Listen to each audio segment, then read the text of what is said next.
Hello, and welcome to another installment of the Weird Chronicles. Each episode, we bring you tales of action and adventure from Malifaux and the other side. Malifaux is a frontier community, full of lucky prospectors with more money than sense. Gambling is a favourite pastime. Professional card sharks swim among the schools of fishers. Poker games can sometimes have very high stakes, but in today's story, winning a hand becomes a matter of life and death. I hope you enjoy High Stakes.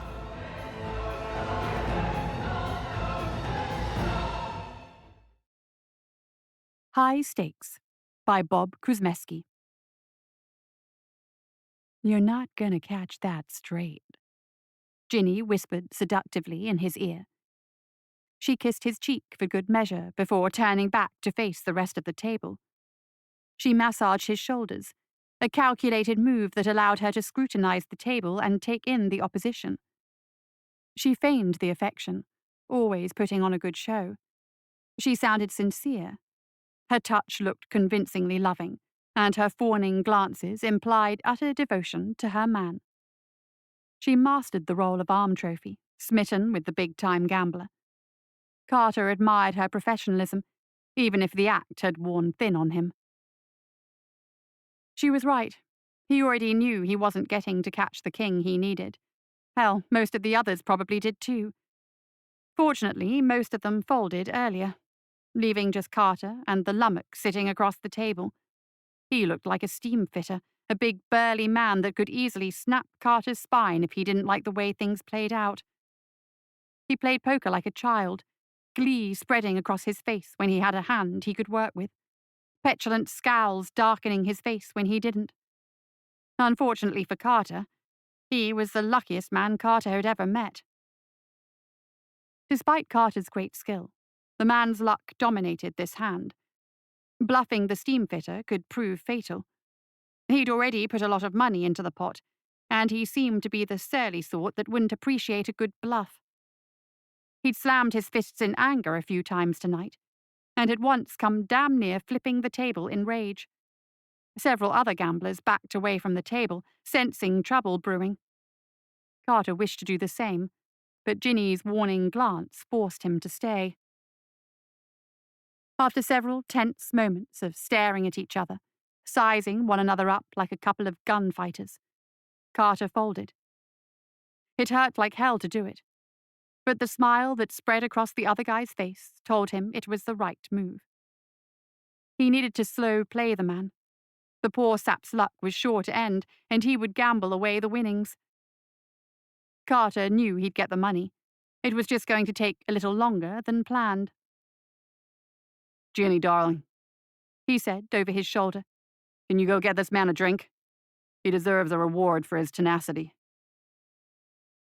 "Anything for you," she purred. The fetid smell of her dead breath wafted across the table. He hoped no one else noticed.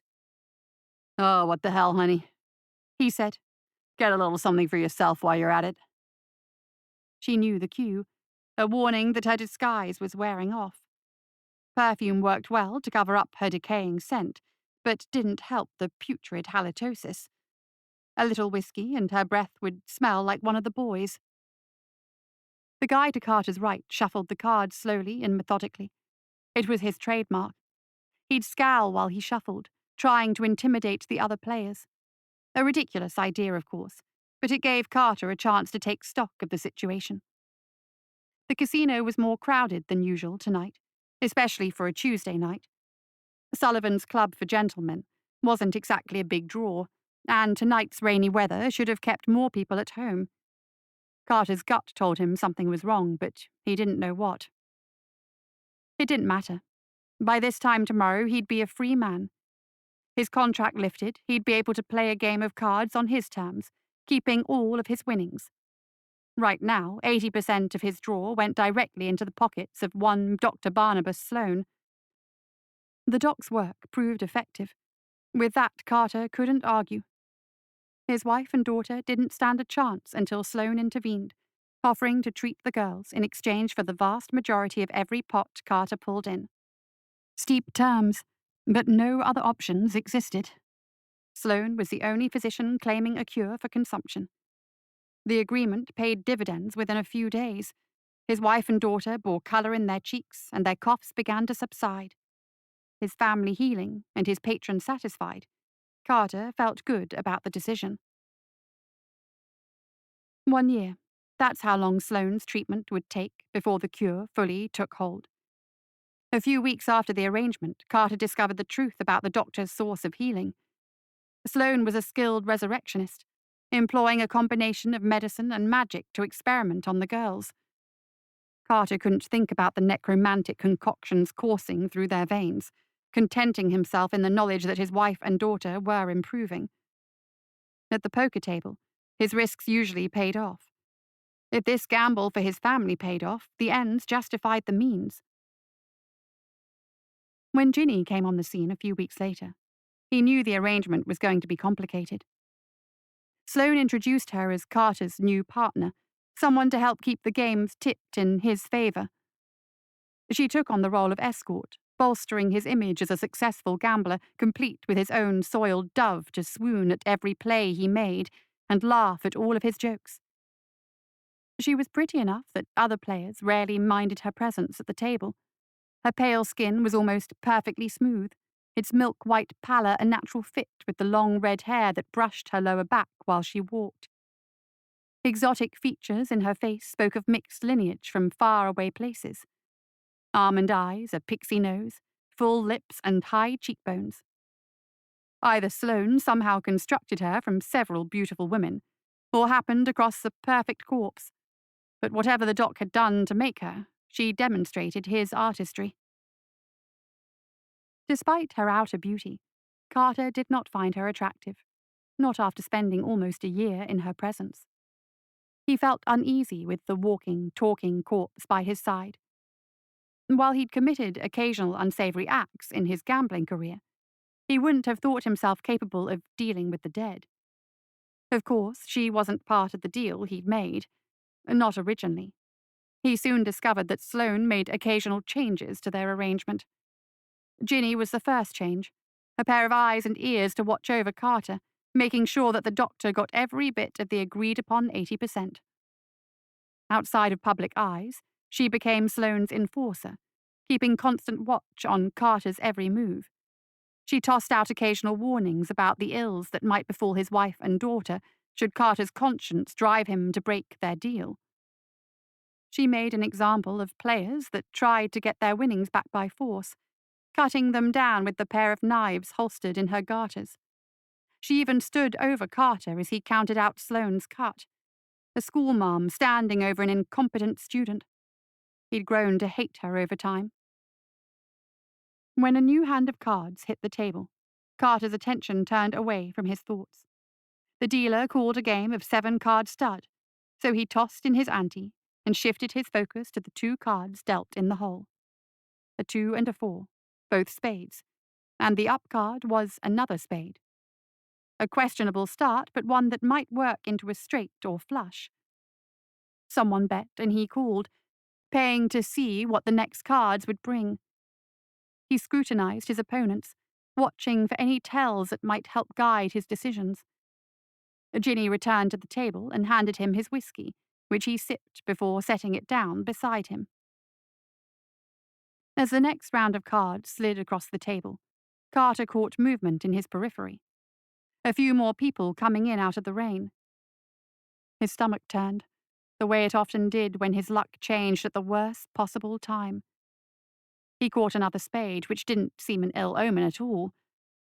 His gambler's sense for trouble told him that something else was wrong. As someone who made a life out of reading people, he started to notice some patterns in the crowd. To start, most did not look to be gamblers or drinkers. Some wore refined clothes typically associated with merchants. Some were children, too young to be in a crowded facility full of drunks, prostitutes, and gamblers spewing bawdy language. The mix didn't make any sense. Carter tried to convince himself that it was the rain bringing people in, travelers looking for a dry place to wait out the storm. The jack of spades landed in front of him, so Carter bet high. A little higher than he normally would have, really. Feeling confident or foolish? Ginny whispered into his ear, whiskey breath hanging in the air for a brief moment after. She made no pretense this time, keeping her voice low so that only he could hear. It was more of a warning than a question. Before he could answer, the rest of the table folded. He'd made a bad play and could have easily kept some guys in to build the pot if he'd been more conservative. The sloppy play told him that he was distracted, an uncommon feeling after years spent at tables like this. He got the deal, so he shuffled the cards instinctively, trying to fully focus on the game. As was his custom, he looked around while he prepped the cards. 2 more people shuffled in, bringing the total to about 40 people. Maybe it's the game, he thought. We've had some pretty big pots tonight. Maybe people wanted to come out and see the excitement of a high-stakes game. Then he realized that none of the strangers paid any attention to the game. Instead of spectating, most of them stood rigidly against a wall, the bar, or the staircase. Each wore fear on their face and stared fixedly at the entrance. The group moved slowly as one, inching closer together as they moved away from the door. They reminded Carter of the cattle his pa used to raise, packed together in the slaughterhouse, knowing something was about to happen. They didn't know what it was, but sensed that it was bad, so they looked to each other for whatever comfort they could find. The same phenomenon applied to the droves of patrons at Sullivan's tonight. Something ushered each of them here, something terrifying. Even as Carter told himself that the violent shift in the weather was the likely cause, he knew he was again fooling himself. He could smell the rain hanging heavy in the air, the smell of mud noticeable even above the cigars and alcohol. He could smell electricity too. The familiar scent of ozone that blows ahead of a lightning storm. Another odor churned in his gut that told him death itself was in the air. Once he verified that the pot was right, he slid cards across the felt, dealing a hand of 5-card draw. He announced it would be jacks or better. Trips to win. A pronouncement met with immediate groans from the rest of the gamblers. Those that knew Carter by reputation, a reputation that Ginny's presence elevated to the point of local celebrity, knew that this was Carter's specialty. The players at this table tonight had already lost a few hands of it, sending some sizable pots his way. He waited while they decided to stay in and risk falling victim again. While some men began to contemplate whether to bet or fold, Carter caught the smell of death floating across the room. Carter cast a sideways glance at Ginny, concerned that her halitosis could possibly have come back so quickly. She smiled strangely, before blowing him a kiss. It was the scent of newly sipped whiskey. The pungent rot was coming from somewhere else. Ginny's body language indicated that she had an inkling of what was amiss tonight. Her reluctance to let Carter know what was happening put him on edge. The 2 men left of the deal could have checked, which Carter fully expected them to do, so he raised an eyebrow in surprise when they each chose to fold. It was an unusual play. With no guarantee anyone can even win the first hand, checking would have kept them in for subsequent hands. Now they'd sit out the remainder of the jackpot, regardless of how many hands it took. The real mistake was Carter's, though, in calling the game too quickly. He'd rushed into it, trying to get the money he'd lost last hand. He should have played lower pot games to keep them at the table and slowly reacquire the money. He was off his game, the night's distractions getting under his skin. The odd events were starting to affect everyone. The nervousness of the strangers pressed against the bar and walls became contagious and spread to the regulars. People were restless and on edge. Frightened eyes stared fixedly on the door, sensing unseen doom on the other side. The door opened once again, and the creature that entered was worthy of everyone's fear. It was a massive being, standing about 7 feet tall. It vaguely resembled a human, but was much more than that. A hulking construct, made from a conglomeration of several corpses. In assorted places, the creature's skin didn't match, swatches of varied colour flesh stitched together into a patchwork of dermis. The right arm was considerably longer than left, ending in a deformed hand that made the entire limb look more like a club than a hand. Gasps and screams erupted from the room. A few people tried to run past the creature or flee through the windows. Those that moved toward the door were simply clubbed down by his massive arm. Those that tried the windows discovered zombies lurking on the porch and in the alleyways, bordering the building to keep the patrons in. They held a variety of common weapons and moved as if on patrol. A few foolhardy souls decided to outrun them and were cut down, axes, scythes, and shovels cutting deeply into flesh and ending their escape. While everyone struggled to make sense of the terror unfolding around them, the door opened again. The massive construct stepped aside to let a rotund man into the saloon. The man's impeccable suit and the high-class pocket watch chained to his vest projected an image of wealth and success. Only Carter and Ginny recognized the man. Seeing him turned Carter's stomach. Ginny, on the other hand, seemed thrilled to see him. She swooned all over him, clearly no longer acting. She wasn't just Sloane's servant. The poor dead thing actually loved him. Carter's sickness intensified. Sloane. Carter greeted him, his voice tinged with mistrust. Is all of this your doing? He gestured to the various flesh monsters surrounding the building. Sloane smiled, approached the table, and motioned for one of the players to get out of his seat. The man did as indicated, intimidated by Sloane's dominating presence. Unconsciously, the other players slowly slipped away to leave Carter and the doctor alone at the table. Carter tried to appear composed, despite his own trepidation. He raked in the abandoned pot and began to stack the chips in front of him. Here for your winnings?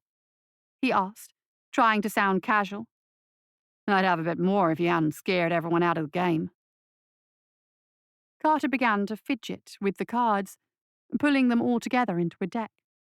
The doctor reached one corpulent hand out, signifying that he wanted the deck. Though Sloane had always presented himself amiably, any resurrectionist had to be capable of wickedness. The depth of such evils became apparent in the smile the doctor flashed when Carter handed him the cards. I'm not here for the money, the doctor answered. I'll simply have Ginny collect that in the morning. The truth is, I am not ready to let you go, Carter. The statement was so absurd and dryly delivered that Carter assumed it was a joke. He let out a short laugh before seeing the doctor's face and realizing that Sloane was serious. Nervous laughter quickly gave way to anger. You're going to try and change the deal, aren't you? You can't do that, he proclaimed. Don't worry, Carter. I intend to be sporting about it, Sloane said as he shuffled the deck. We are simply going to play a little poker to determine what happens. The better you do, the more things go your way. Carter sat back, his eyes narrow and his brow furrowed. Sloane had some sort of a play. This sounded too easy. If the doctor had any skill at the table, Carter would have heard about it. The man was up to something. And if I won't play? He asked, his voice sounding bolder than his heart felt. It's my last night. You've gotten the money you needed, and I can just be on my way tomorrow as planned. So what if I don't play your little game tonight? Oh, that's an option, the doctor said thoughtfully, while Ginny snickered next to him. You could certainly do that. However, I would like you to consider a few things first. The fat man paused and looked casually at Ginny. With lightning speed, she pulled a revolver from her garter and fired the weapon. Carter was more than surprised by the move. He'd never known her to carry a gun. This was clearly another part of a plan she and Sloane concocted together. Ginny's barrel pointed at a woman, now laying on the casino floor with blood jetting from the hole in her neck. She tried to hold the wound shut, but blood oozed between her fingers. People around her dove in to help, but Carter doubted that the woman was long for the world. As she lay there on the floor, sickening gurgling sounds emanating from her, Sloane continued. "That," he said, passing his massive hand in the direction of the dying girl, "was to let you know that I am very serious in my proposal. Are you more ready to listen now?" Carter nodded. "She's dead," he continued. "Or at least she would be dead if Ginny's marksmanship weren't so rusty." The admonishment wasn't lost on the undead beauty. She looked ashamed. "I can assure you that not everyone will get out of here alive tonight. Those that do will have you to thank. Think of that as bargaining chip number 1. The second is your family. Margaret and Cassie are standing at a precipice. One more injection can bring them forever to your side, healthy and living life as intended. Of course, if I do nothing, their health will deteriorate until they rise again to serve me in undeath. As such, it's in your best interest to make sure nothing happens to me." Carter felt sick. This morning, Maggie and Cassie looked the epitome of health. He was looking forward to their final treatment and living a normal life with them from here on out. Or at least what passes for normal, this side of the breach, he thought. Now they were Sloane's pawns, patients at best or monsters at worst. "Lastly, you should know that if you do not cooperate, I shall tell them how you spend your evenings. They see you as a hero, a great provider that dutifully works the tables all night to afford my treatment. But do they know that you spend your nights with a beautiful courtesan? Will they really believe that she is a bodyguard or an overseer once they catch sight of her? I think not. They will spend their remaining time hating you for that perceived betrayal. What they decide to do to you once they achieve unlife, well, I will leave that to them." Carter could only accept the bargain. He could do little else when faced with the prospect of his family becoming something else, or with them hating him. In this game, Sloane held all of the cards. "Convincing," he told the doctor. "So if I play, what are the terms?" "For each hand you win, some of the fine civilians in this establishment go free. For each that I win, some die. If at night's end you've saved more lives than I've taken, you win. Otherwise you lose and serve me another year." "Answer one question," Carter thought, trying to find an angle he might be able to exploit later. "Why are you doing this? Haven't I lined your coffers enough? True, you've afforded me what I need and added a life of luxury that I hadn't considered. But it's not just about the money, my friend. There are other resources I require. We shall speak of them at night's end. Now, do we have a game?" Carter hesitated, let out a deliberately bored-sounding sigh, and then nodded. "Excellent. Let's begin," Sloane said, a confident smile spreading across his pudgy face. Carter slid a chip across the table, evoking a full belly laugh from his competitor. "Not money, Carter," Sloane said, leaning across the table to stare fixedly at Carter. "People."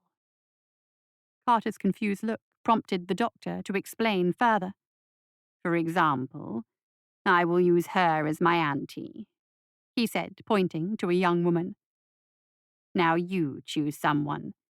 This is how the game will work. We are not using money, dear boy. We have all of the physical currency we need in this very room." He emphasized the last with a wave toward the trapped patrons. Carter realized the true horror of what he was being asked to do, bringing about waves of nausea. More than sick, it felt like his very soul became ill at the thought. I have to choose who to bet. It's up to me, not only to decide who to risk, but also play well enough to save them. And already that bastard has easily put a life at stake. Despite the churning turmoil of emotion he felt, Carter portrayed the epitome of calm. He hesitated, lighting up a cigar and taking a few puffs. It was an affectation for him, a prop that sent the message to his opponents that he was feeling good and felt very much in control.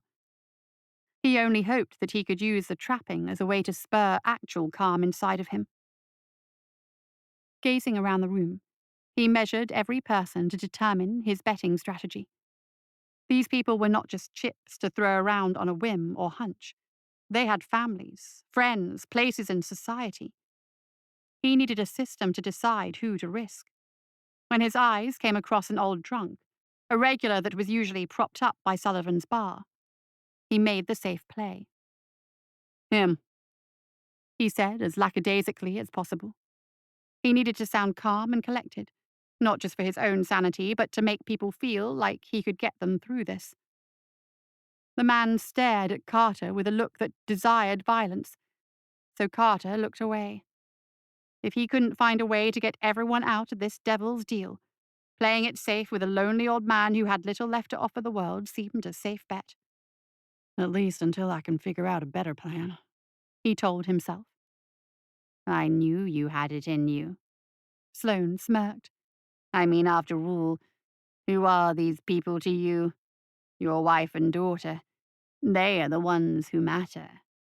You just keep that in mind as we play, and everything will go smoothly. He stared at Carter intently, looking for a sign that his words registered. He was no doubt looking for an angle, an ace in the hole to throw the gambler off of his game.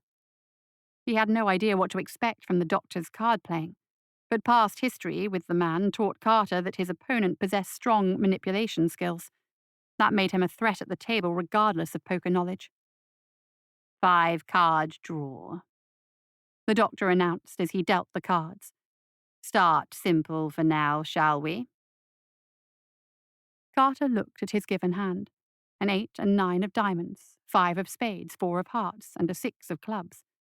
It wasn't pretty, but the possible straight might save the woman and old man. Folding meant forfeiting lives immediately. He wanted to at least give these poor souls a fighting chance. He checked, hesitant to put anyone else at risk. Sloane immediately bet by pointing to a mousy young woman hiding in the corner. She gasped and fainted. He was foolish to think the doctor wouldn't bet up the pot. The resurrectionist wanted carnage. Mental anguish clouded the gambler's brain. Did he call and add another life to those already in the pot? Did he fold after all, trying to minimize losses? He caught sight of the pregnant woman staring at him with pleading eyes, imploring him to win the hand and save her. He considered going so far as raising, risking more lives in hopes of scaring the doctor out of the hand. It was a low percentage play, but it might work. He only needed 1 card, so the doctor might assume he was holding trips or 2 pair in his hand, looking for that last card to sew up a full house. If Sloane believed him to be a basically good man, someone who would not take unnecessary risks with the lives of others, he might fall for it. He'd done nothing untrustworthy while in the man's servitude, which could work in his favor. He couldn't bring himself to do it, not when there was a chance he'd catch a straight and win outright. Instead, he called by pointing to a weathered farmer, adding him to the pot. The man's face reflected inner sadness. He wore no wedding ring and had no friends by his side. Carter figured the guy might welcome death. Instead, the man spit a tirade of expletives his way that even a hardened gambler had never heard before. He started to draw his gun before another man grabbed his wrist and stopped the pistol from clearing its holster. Don't be an idiot, the stranger roared. You shoot that guy and none of us has a chance of getting out of here. Like it or not, we need him, or we all die. Recognizing his plight, The farmer slumped to the floor and rested his face in his hands, awaiting his fate. Another voice sounded in the crowd. A young lady this time. "You better be good, mister. Win this thing." That they relied on him only added more pressure, and Carter began to feel heartburn creeping up his chest. He had no strategy for something like this. Money was one thing, a known comfort zone that came and went. This was entirely different. He sighed, trying to seem calm before tossing the 9 into the discard pile. Sloane's eyebrow went up when he saw that Carter only needed 1 card. The doctor took 3, which boosted Carter's hope. At best, he had a pair to work with before the new cards came in. When Carter flipped his new card, he realized even a pair would be enough to beat him. He'd drawn an ace of diamonds, missing the straight and giving him a useless hand. Smugness settled on Sloane's face as he looked over the cards he'd received. He made a show of choosing his next bet, clearly enjoying seeing people squirm. Carter wasn't surprised when the resurrectionist found a child in the crowd and added her to the pot. The girl's father cried out, "To hell with this! Let's just kill that fat bastard!"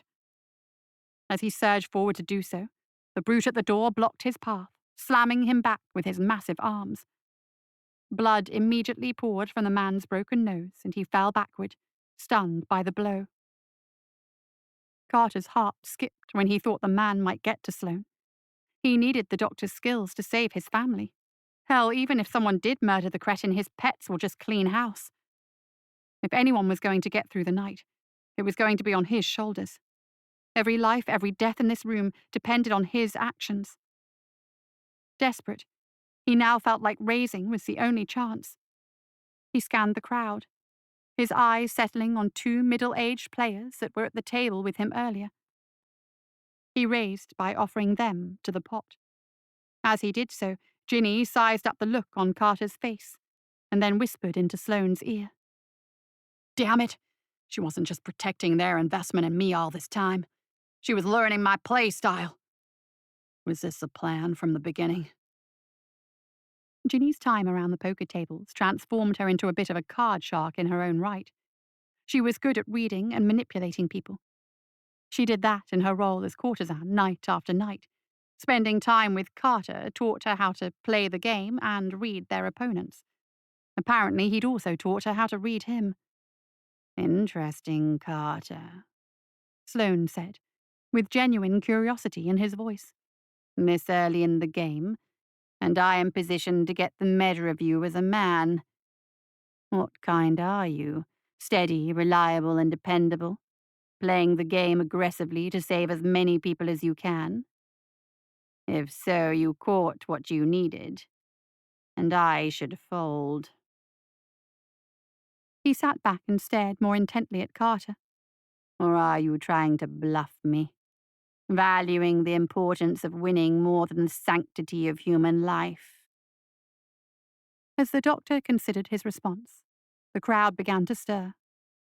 Members of the proposed pot pled their cases for being released from the game. Others in the group cried and whimpered. Some others voiced their hatred for both players. Sloane either didn't hear them or didn't care, instead keeping his gaze fixed on Carter. The gambler shrunk inside, unsure how he could get through a night when so much was at stake.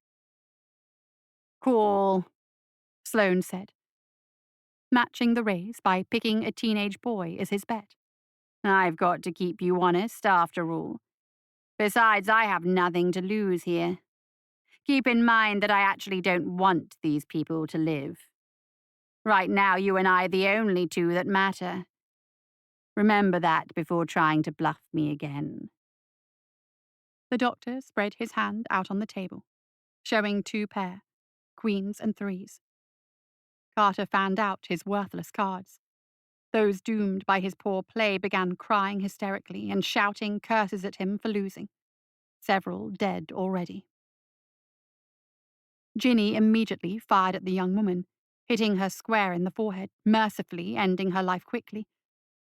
As she opened fire on the 2 gamblers Carter used as his raised bet, A dark fog began to swirl around the woman Ginny'd shot before the game began. Quickly, the fog coalesced into the shape of a woman, tall, athletic, and lithe. Her pale skin, sharp features, and perfect long hair made her beautiful. The horrific smile she flashed as she raised 2 daggers and began culling the other members of the pot made her a monster. Unlike Ginny's clean skills, this woman made sure to cut across their throats, leaving them soundless but momentarily alive. She cut unnecessarily further, enjoying the pain she brought to their dying bodies. Within moments of her arrival, the floor of Sullivan's looked to be that of an abattoir. Carter could barely think, absorbed by the cold, dead eyes staring at him. He felt the blame and hate that those looks cast his way. Sloane slid the cards across the table, insisting that Carter deal the next hand. The words sounded so far away that they barely registered.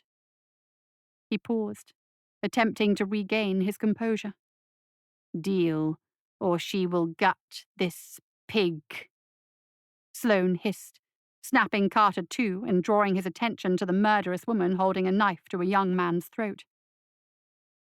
Carter began to shuffle, frantically trying to find some way to win. He considered what game to call, and immediately decided on another hand of 5-card draw. It tended toward lower bets, and his confidence was too shot to take many chances. He distributed the cards as Sloane chose an ante, Sullivan, the tavern's owner in this case. It made sense that he would choose a successful, healthy businessman. If nothing else, he seemed intent on crushing Carter's spirit in the process of killing everyone. Carter felt like an executioner as he scanned the room, looking for his next bet. Pick me, the bloodied farmer said from the ground, much to Carter's relief. I don't want to go on without my little girl. Carter nodded and looked over his hand. He held 3 kings in his hand, a strong hand. He gazed across the table and noticed a slight look of confusion on the doctor's face. The fat man began to sweat as he stared blankly at his cards. Ginny intervened, whispering in his ear.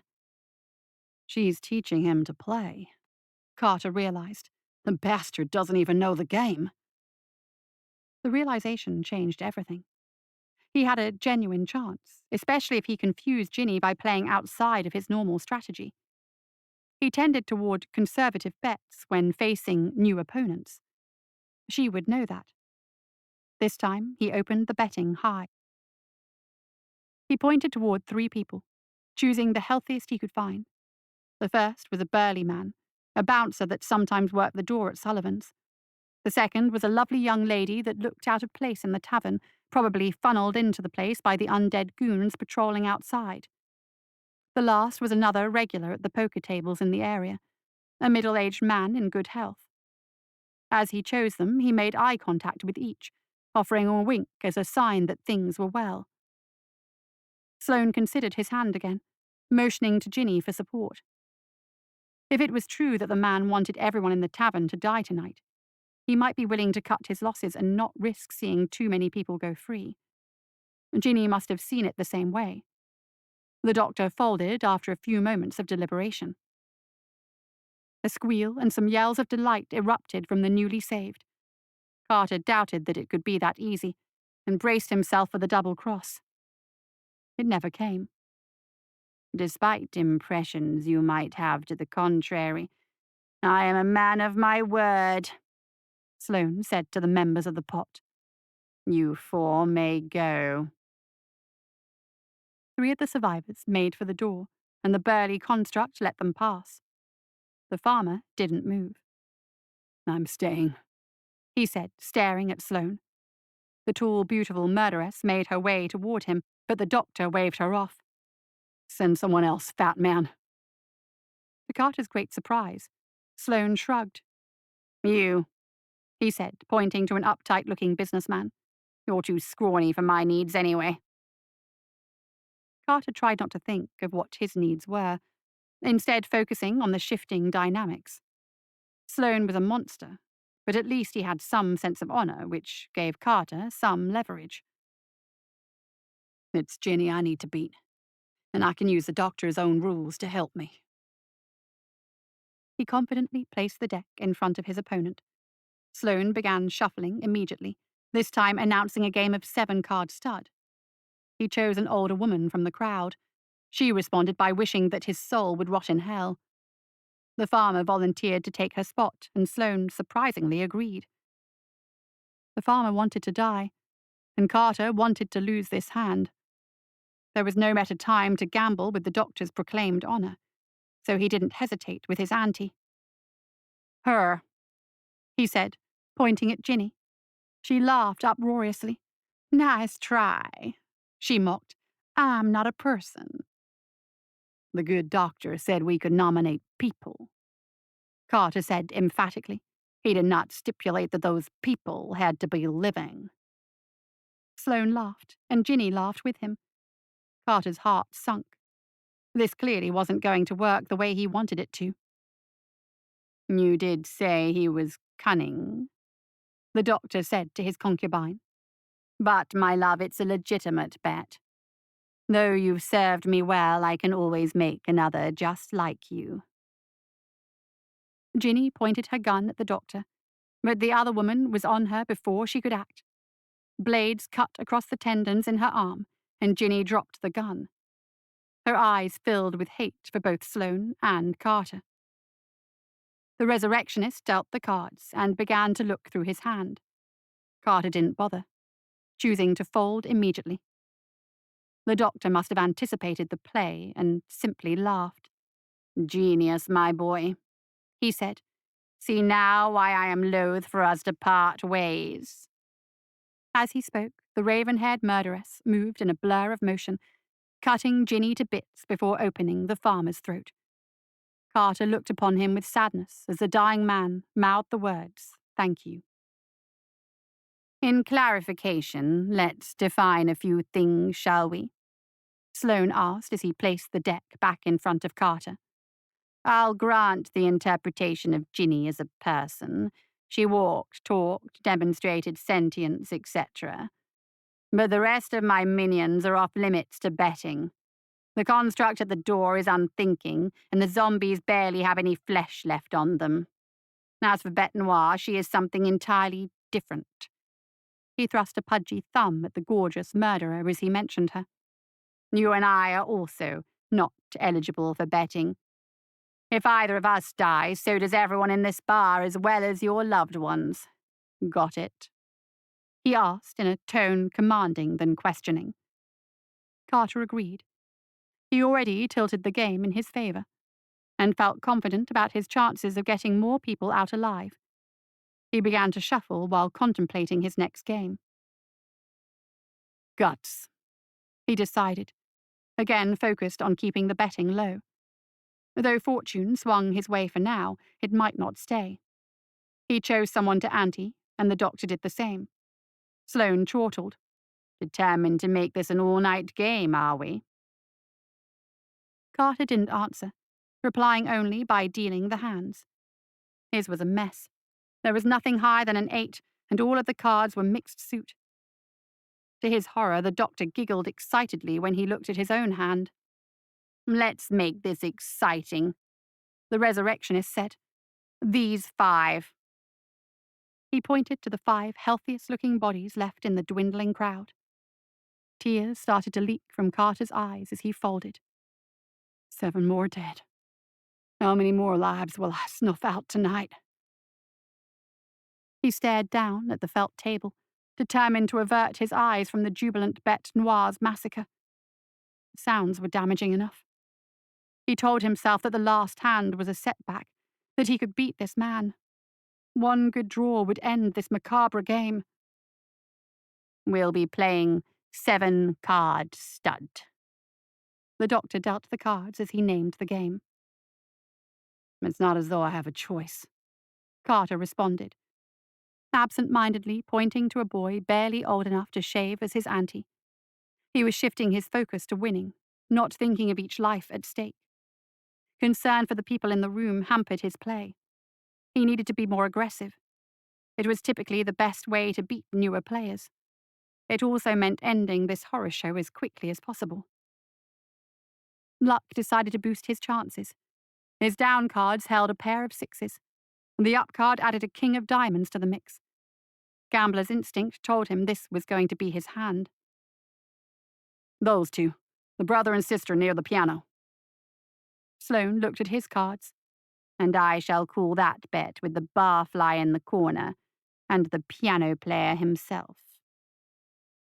Whatever their reaction, Carter didn't hear it. He felt it now. The zone, the feeling of being carried on luck's wings. It didn't happen often, but when it did, the sensation was unmistakable. He would not lose this hand.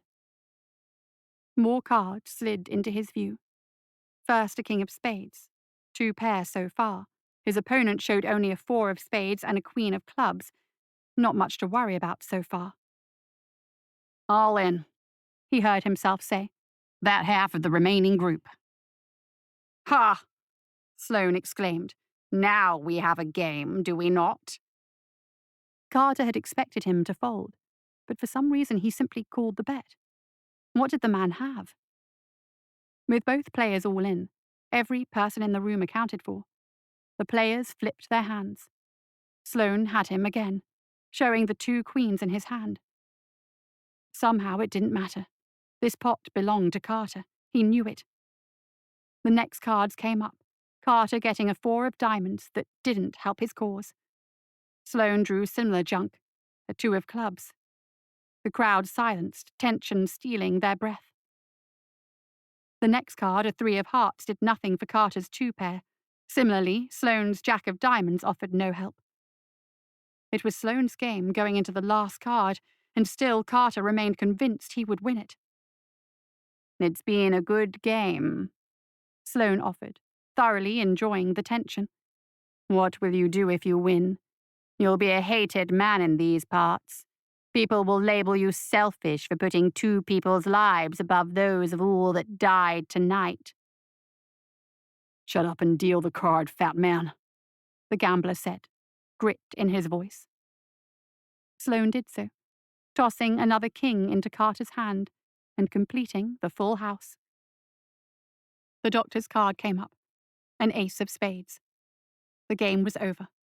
The stunned crowd began breathing again. Some rejoiced in their salvation. Most were too stunned to react. Carter waited for one last double cross.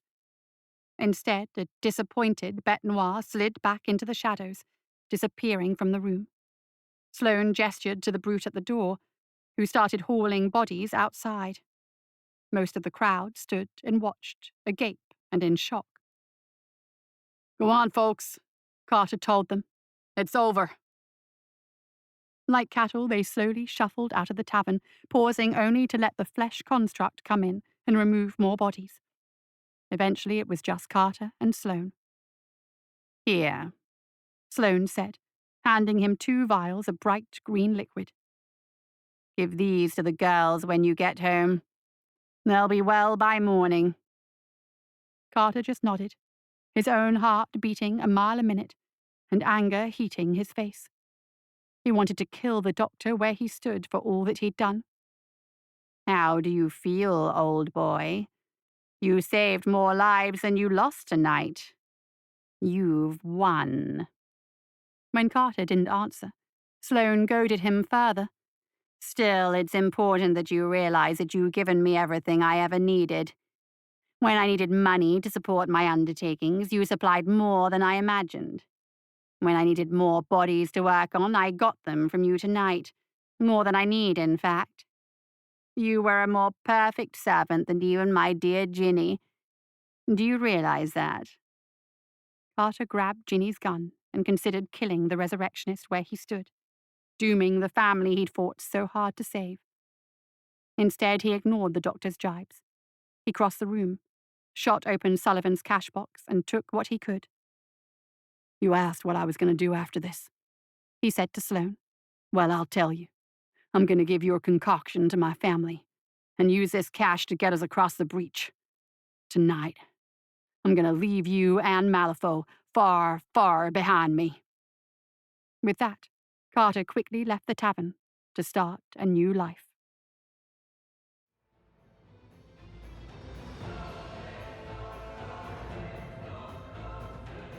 That's it for another installment of the Weird Chronicles.